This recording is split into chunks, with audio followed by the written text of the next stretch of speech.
Syndrome de l'imposteur, 7 étapes pour embrasser votre véritable valeur. Imaginez-vous debout sur une scène, sur le point de recevoir un prix pour votre travail exceptionnel. Mais au lieu de ressentir de la fierté, vous êtes paralysé par la peur. Et si tout le monde découvrait que je suis un imposteur? Cette pensée vous hante. Si cela vous semble familier, vous n'êtes pas seul. Aujourd'hui, nous allons démasquer le syndrome de l'imposteur et vous donner les outils pour libérer votre véritable potentiel. Aujourd'hui, nous allons parler d'un sujet qui touche probablement plus de personnes que vous ne le pensez. Le syndrome de l'imposteur. Vous savez, cette petite voix dans votre tête qui vous dit que vous n'êtes pas assez bon, que vous ne méritez pas votre succès et qu'un jour, tout le monde va découvrir que vous êtes une fraude. Oui, cette voix-là. Le syndrome de l'imposteur est un phénomène psychologique où des individus sont incapables d'intérioriser leurs accomplissements et ont une peur persistante d'être exposés comme des fraudeurs. Malgré des preuves externes de leurs compétences, ceux qui souffrent de ce syndrome restent convaincus qu'ils ne méritent pas leur succès. Mais d'où vient ce syndrome? Les origines peuvent être multiples. 1. Perfectionnisme. La tendance à viser la perfection peut nous faire croire que tout ce qui n'est pas parfait est un échec. Ou encore, ceux à qui vous voulez ressembler vous semblent parfaits comparés à vous. 2. Attribution externe. Attribuer nos succès à la chance ou à des facteurs externes plutôt qu'à nos propres compétences, surtout si on ne reçoit pas beaucoup de compliments extérieurs. 3. Comparaison sociale. Se comparer constamment aux autres, souvent de manière irréaliste, nous débutons dans un secteur et on se compare à une personne qui fait exactement la même chose, mais depuis 10 ans. 4. Pression familiale ou sociale. Des attentes élevées de notre entourage peuvent nous faire douter de notre capacité à y répondre. Parfois même pour nous encourager, on nous dit « Vas-y, t'es capable de tout faire ». 5. Nouveaux défis. Entrer dans un nouvel environnement ou assumer de nouvelles responsabilités peut déclencher ces sentiments. Vous arrivez dans une nouvelle entreprise, vous êtes le petit nouveau et tous autour ont des années d'expérience. Maintenant que nous avons identifié le problème, passons aux solutions. Voici 7 étapes pour surmonter le syndrome de l'imposteur et libérer votre potentiel. Étape 1. Reconnaître et nommer le syndrome. La première étape pour surmonter le syndrome de l'imposteur est de le reconnaître. La prochaine fois que vous vous sentez comme un imposteur, arrêtez-vous et dites à voix haute « C'est le syndrome de l'imposteur qui parle ». Cette simple action peut vous aider à prendre du recul et à voir la situation de manière plus objective. Étape 2. Collectez des preuves de votre succès. Commencez un journal de réussite. Chaque jour, notez au moins une chose que vous avez bien faite, un compliment que vous avez reçu ou un défi que vous avez relevé. Au fil du temps, vous aurez une collection tangible de preuves de votre valeur et de vos compétences. Étape 3. Reformez vos pensées. Lorsque vous vous surprenez à avoir des pensées négatives, essayez de les reformer de manière plus positive et réaliste. Par exemple, au lieu de penser « J'ai eu de la chance de réussir ce projet », dites-vous « J'ai réussi ce projet grâce à mon travail acharné et mes compétences ».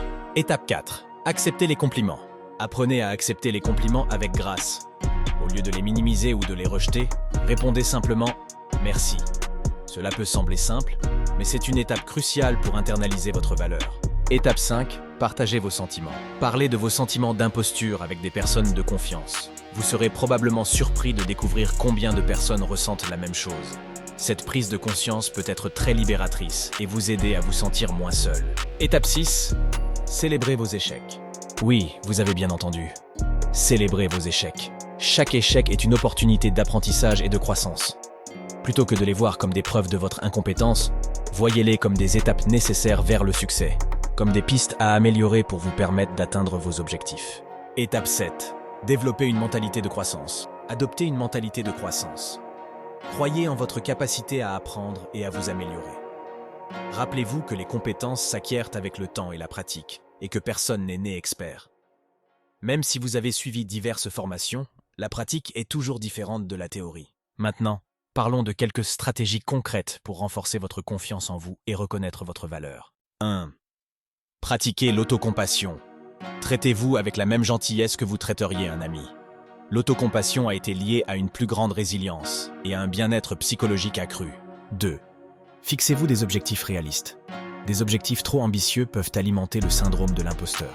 Fixez-vous des objectifs réalisables et célébrez chaque petit succès. Si vos objectifs sont à plus long terme, trouvez des objectifs intermédiaires, faites une comparaison avec une échelle qui aurait des barreaux à chaque 5 pieds versus une autre qui en a à tous les 1 pied. La deuxième est beaucoup plus simple à gravir. 3. Visualisez votre succès. Prenez quelques minutes chaque jour pour vous visualiser en train de réussir. Cette pratique peut renforcer votre confiance et vous préparer mentalement à relever des défis. Pour ma part, lorsque je vais au lit, je visualise la réussite du projet en cours et les résultats positifs. 4. Pratiquez l'affirmation positive. Créez des affirmations positives qui contrecarrent vos doutes. Par exemple, je suis compétent et capable d'apprendre. Mes contributions sont précieuses. N'oubliez pas que votre cerveau assimile mal les négations. Il apprend beaucoup mieux avec les formules positives. 5.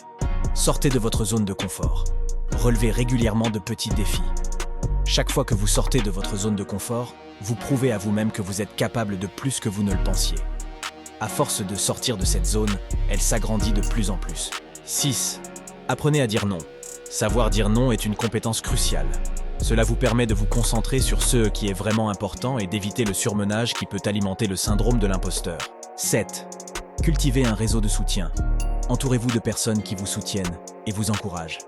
Leur confiance en vous peut vous aider à renforcer votre propre confiance. Côtoyer des gens qui représentent ce que vous voulez devenir est mieux qu'avec des gens qui sont comme vous étiez dans le passé. Rappelez-vous, surmonter le syndrome de l'imposteur est un processus. Il y aura des hauts et des bas, et c'est normal. L'important est de persévérer et de continuer à travailler sur vous-même. En conclusion, le syndrome de l'imposteur peut être un obstacle majeur à notre épanouissement personnel et professionnel. Mais avec les bonnes stratégies et un peu de pratique, il est tout à fait possible de le surmonter. En reconnaissant vos accomplissements, en reformant vos pensées négatives et en cultivant une mentalité de croissance, vous pouvez non seulement surmonter ce syndrome, mais aussi libérer votre véritable potentiel. N'oubliez pas, vous êtes ici pour une raison. Vos compétences, vos expériences et votre perspective unique sont précieuses. Vous n'êtes pas un imposteur. Vous êtes exactement là où vous devez être, en train de faire exactement ce que vous devez faire. Alors, la prochaine fois que cette petite voix dans votre tête essaiera de vous faire douter, rappelez-vous ces stratégies. Prenez une grande respiration, redressez les épaules et dites-vous « Je ne suis pas un imposteur. Je suis compétent, capable et je mérite d'être ici. » Et réécoutez cette vidéo si besoin. C'est tout pour aujourd'hui. J'espère que cette vidéo vous a été utile et vous a donné des outils concrets pour surmonter le syndrome de l'imposteur. N'oubliez pas de laisser un commentaire pour partager vos propres expériences ou stratégies. Et si vous avez apprécié cette vidéo, n'hésitez pas à la partager et à vous abonner à notre chaîne pour plus de contenu sur le développement personnel et le succès. À bientôt pour une nouvelle vidéo.